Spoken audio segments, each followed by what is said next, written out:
अपना कि एक दिन बड़ी मुश्किल से दिन काटा। ये तो इंतजार है, ये इंतजार बड़ी एक दिन सारा दिन नहीं एक दिन कभी क्या चलेंगे। कभी जब फूटी कंपल धूप की हम घर से निकले। ये पंजाबी की वो कह रहे हैं जो हमारे यहाँ होती है।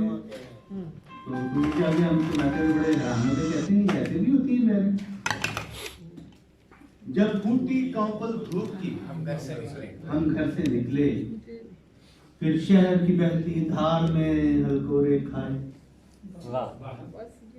एक लहर की 10 दराजियां साहिल तक लाई। एक रेस्तोरां में चाय पी और जिस्म सुखाया। अब धूप दरख्त जवान था, छतनार हुआ था।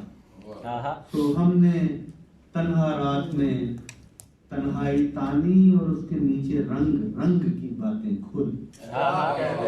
कुछ बातें गुजरे वक्त की जो हमने देखा, और कुछ आने वाले वक्त की जो किसने देखा।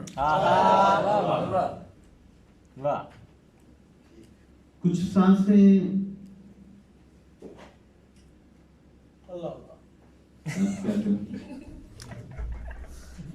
तो ये बात मुझे भी याद इंतजार सुना जी अब इंतजार इसलिए नहीं सी बाहर जान दे रहे।